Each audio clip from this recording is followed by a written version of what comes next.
Hello, hi, good morning. We're gonna try this again. I tried to tape this one yesterday, but it only got like half of it. And I'm sorry that the green screen is a little bit like it fades in and out. I'm trying to protect the baby's face. I'm trying to figure out the best way to do it, and I'm not really sure. See, it keeps turning off, and that's what happened yesterday. With kept turning off the screen, and I don't know why that happened. Maybe if I stop and start. Hold on. Because yesterday, like, my whole phone went dark, and then we had no more. These are turkeys, by the way, if you're watching on a video platform. Anywho, y'all, what I was going to talk about yesterday, welcome to Morning YAP. What a host I am. Welcome to Morning YAP. What I was going to talk about yesterday was the student, is still doing it, was the student that I have who was playing piano.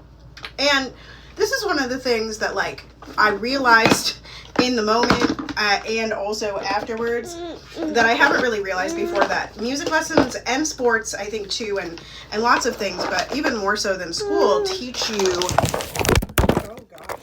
Okay. All right. Teach you to carry on even when things get hard, like to face the things, to hold the pressure of the hard thing. And this can happen at a very, very young age, right? So I have a student who is around 10, and they were playing something, and you know, they're kind of, and people are different, right? Some of us are like, yeah, I want the really hard math question, or yeah, I want the really hard thing. I want the challenge, right? And other people are like, nah, give me the easiest line. I cannot do this. So this student is a little more on the side of, you know, when it gets tough, I'm going to quit. And in music and in most things in life, just because it's hard doesn't mean you could quit. It usually means that you kind of have to keep going and try to find a way, right? And so, you know, they said, it's hard, Miss Tara, it's hard. And I said, I know it's hard, right? Like, and I think this is the key, right? To acknowledge the hardness of the thing that the person is doing, or the student is doing, or that you're doing. And then saying, here, let me show you an alternative way of doing this, or an alternative way of looking at this. Now, the other thing about this student is that they tend to, like, also believe that they're doing exactly the right thing, even if it's, like, very not correct. Which I do allow to a point, because I don't think that music has to be perfection to be correct. I think that when I know the level of the student, that I can tell when they're giving up, right? And the student was very clearly like, I'm doing it right, and trying to, like, give up.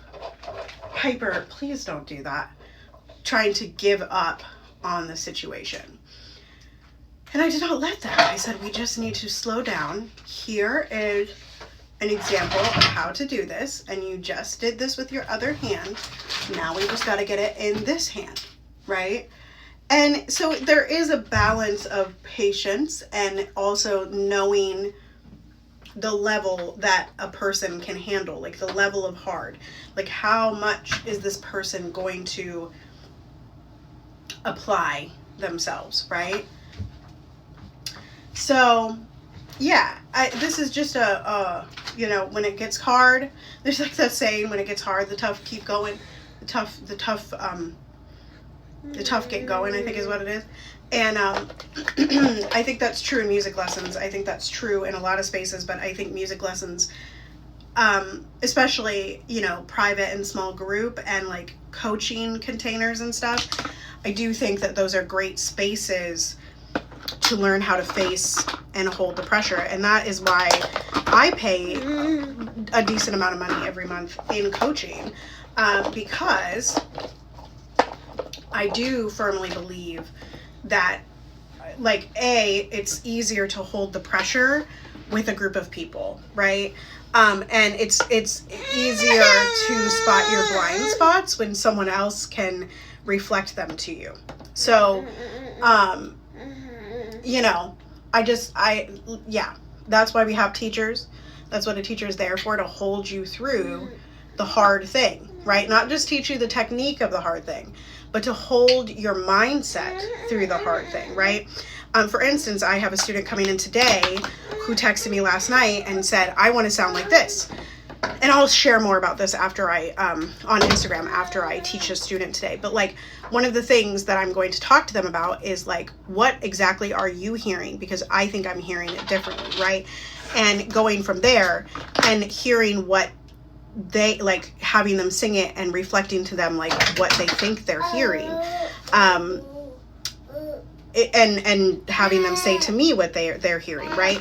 And this is a really important process of like, is it because you can't do it, or is it because you're hearing it differently? Is it because it's too hard for you, or is it because you are refusing to hold yourself to the pressure of the moment? And those kind of things. Anywho, the end of this was better than the start of this. I hope you all have a wonderful day. I love you very much. I will get this posted today along with the other one, even though I have a lot of lessons to teach, but I'm going to be working in between. I hope you all have a great day, and I will soon be talking about the rehearsal process for My Name is Florence, which has just been stunning and wonderful, and get prepared to listen to an audio version on NPR in February. Toodles.